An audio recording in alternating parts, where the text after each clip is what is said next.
Sorry about that. We're just going to try to pick right back up.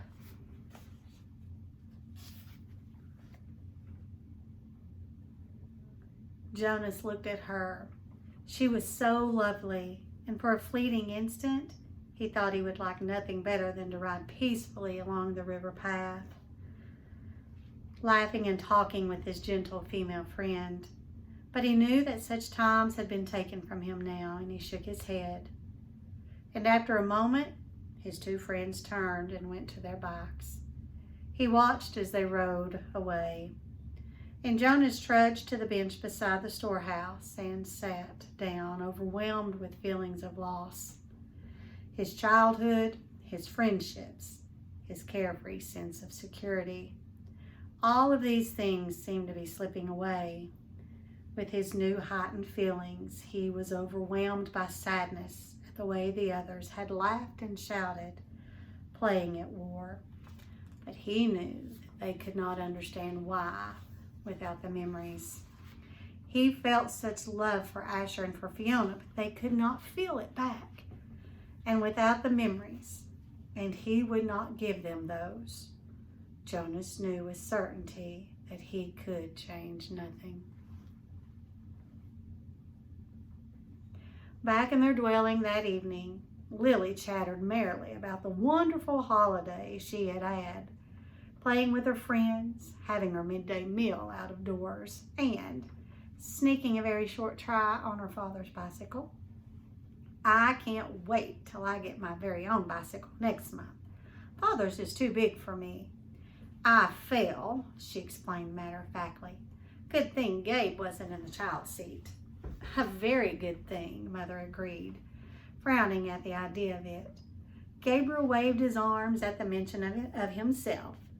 He had begun to walk just the week before, and the first steps of a new child were always the occasion for celebration at the nurturing center.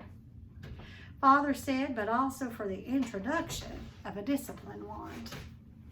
Now, Father brought the slender instrument home with him each night in case Gabriel misbehaved. But he was a happy and easygoing toddler, and now he moved unsteadily across the room, laughing. "Gay," he chirped, "Gay." It was the way he said his own name.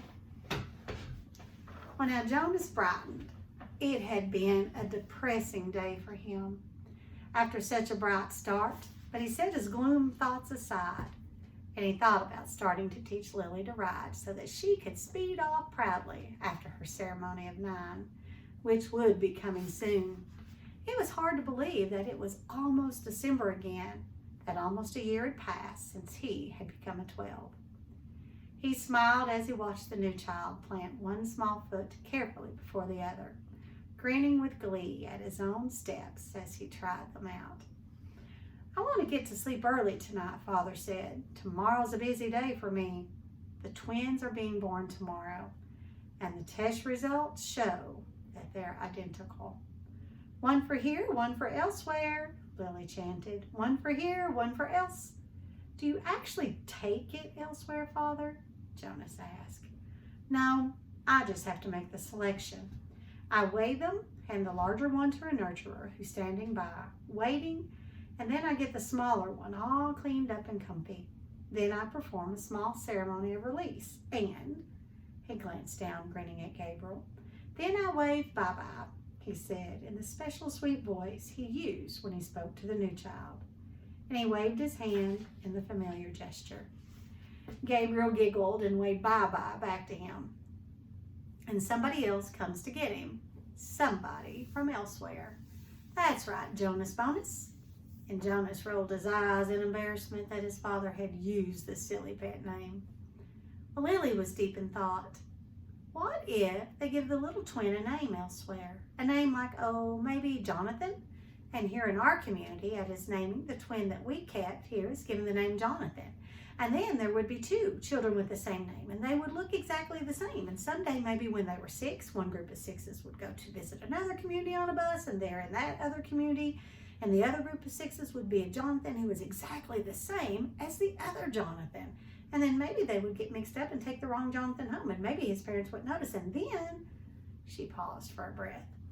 Lily, Mother said, I have a wonderful idea.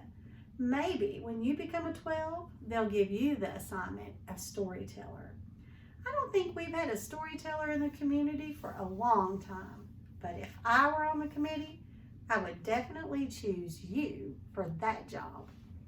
Lily grinned. I have a better idea for one more story, she announced. What if actually we were all twins and didn't know it? And so elsewhere there would be another Lily and another Jonas and another Father and another Asher and another Chief Elder and another. Father groaned. Lily, he said, it's bedtime. So let's break these questions down.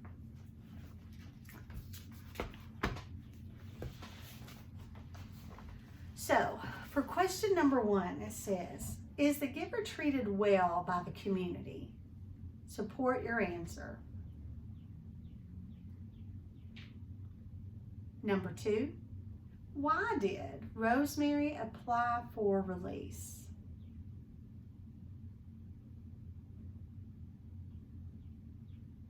Three, which of the following describe how the giver feels about his memories of Rosemary?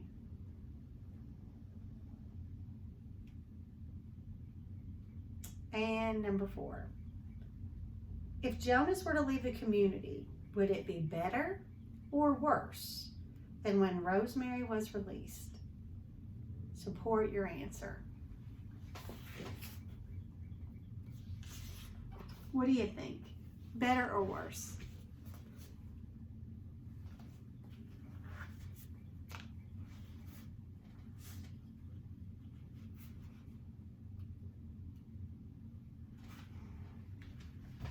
All right, so here we go. Chapter 18. Giver, Jonas asked the next afternoon, do you ever think about release? Do you mean my own release or just the general topic of release? Both, I guess. I apologize. I should have been more precise, but I don't know exactly what I mean. Sit back up. No need to lie down while we're talking, Jonas, who had already been stretched out on the bed when the question came to his mind, and he sat back up. I guess I do think about it occasionally, the giver said. I think about my own release when I'm in an awful lot of pain. I wish I could put in a request for it sometimes, but I'm not permitted to do that until the new receiver is trained. Me? Jonas said in a dejected voice. He was not looking forward to the end of his training when he would become the new receiver. It was clear to him what a terribly difficult and lonely life it was, despite the honor. I can't request release either, Jonas pointed out. It was in my rules. And the giver laughed harshly. Oh, I know that. They hammered out those rules after the failure 10 years ago. Let me scoot this back just a little bit. Oh, that's better. Well, Jonas had heard again and again now references to the previous failure, but he still did not know what had happened 10 years before. Giver, he said, tell me what happened, please. Well, the giver shrugged. On the surface, it was quite simple.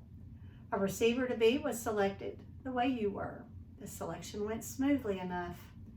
The ceremony was held and the selection was made, and the crowd cheered as they did for you.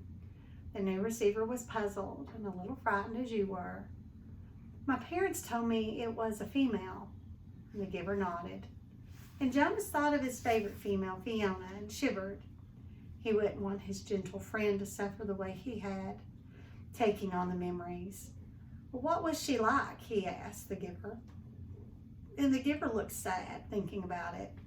She was a remarkable young woman, very self-possessed and serene, intelligent and eager to learn. He shook his head and drew a breath. You know, Jonas, when she came to me in this room, when she presented herself to begin her training, Jonas interrupted him with a question. Can you tell me her name? My parents said that it wasn't to be spoken again in the community, but couldn't you say it just to me? The giver hesitated painfully, as if saying the name aloud might be excruciating. Her name was Rosemary. he told Jonas finally. Rosemary. I like that name. And the giver went on. When she came to me for the first time, she sat there in the chair where you sat on your first day. She was eager and excited and a little scared. And we talked. I tried to explain things as well as I could, the way you did to me. And the giver chuckled ruefully. The explanations are difficult. The whole thing is so beyond one's experience. But I tried. And she listened carefully. Her eyes were very luminous, I remember. And he looked up suddenly. Jonas, I gave you a memory that I told you was my favorite. I still have a shred of it left, the room with the family and the grandparents. Jonas nodded. Of course, he remembered. Yes, he said. It had that wonderful feeling with it that you told me it was love. Well, you can understand then that that's what I felt for Rosemary, the giver explained. I loved her. I feel it for you too, he added.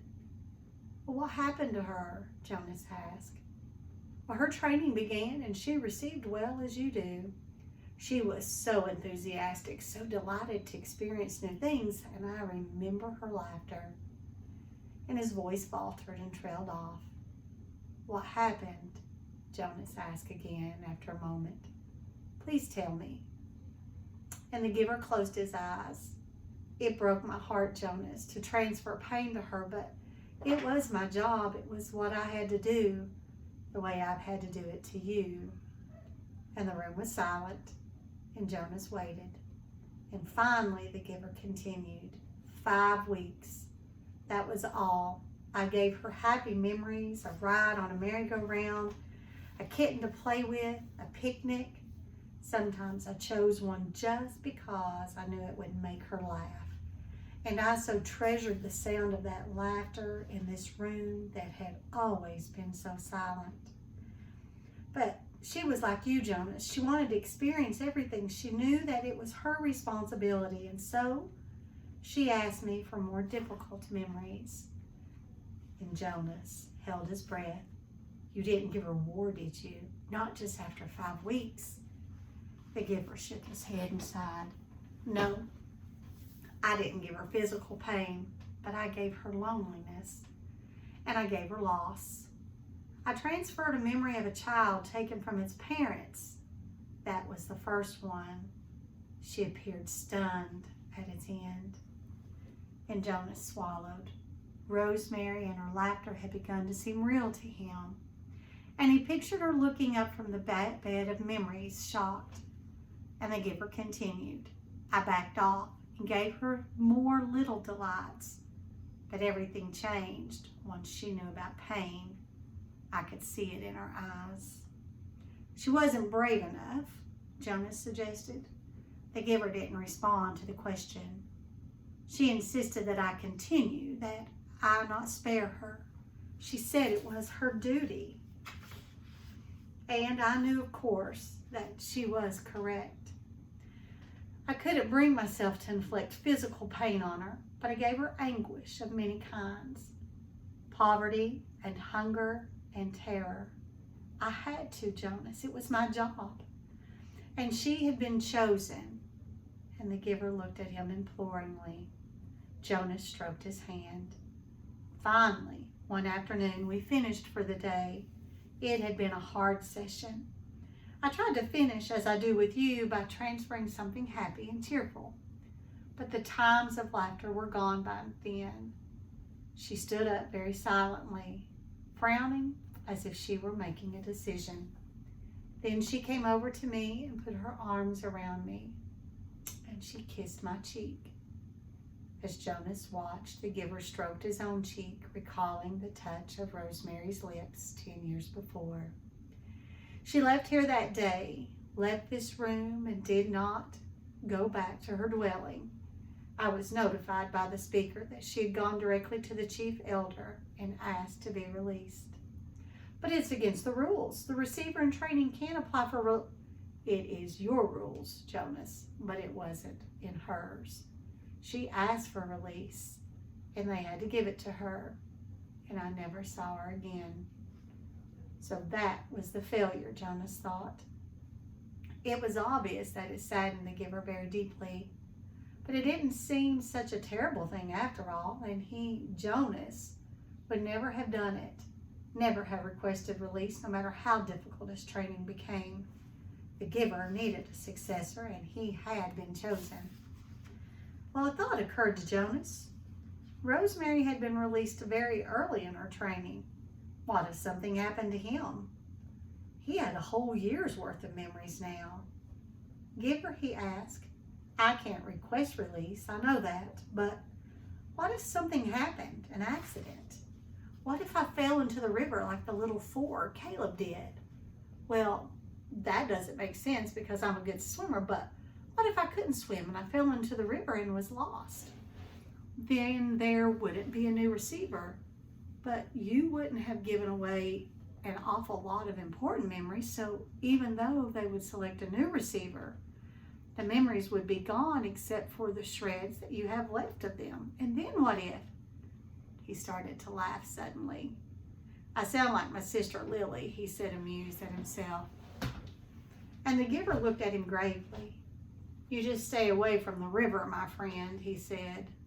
The community lost Rosemary after 5 weeks, and it was a disaster for them. I don't know what the community would do if they lost you. Well, why was it a disaster?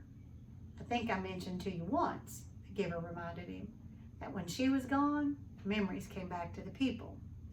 If you were to be lost in the river, Jonas, your memories would not be lost with you. Memories are forever. Rosemary had only those 5 weeks worth. Most of them were good ones. There were those few terrible memories, the ones that had overwhelmed her. And for a while, they overwhelmed the community. All those feelings, and they never experienced that before. I was so devastated by my own grief at her loss and my own feeling of failure that I didn't even try to help them through it. I was angry too. And the giver was quiet for a moment, obviously thinking.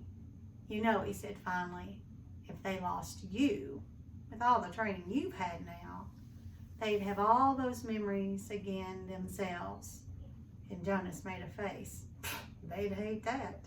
They certainly would. They wouldn't know how to deal with it at all. The only way I deal with it is by having you there to help me, Jonas pointed out with a sigh. And the giver nodded. I suppose, he said slowly, that I could. You could what? The giver was still in thought, and after a moment, he said, if you floated off in the river, I suppose I could help the whole community the way I've helped you.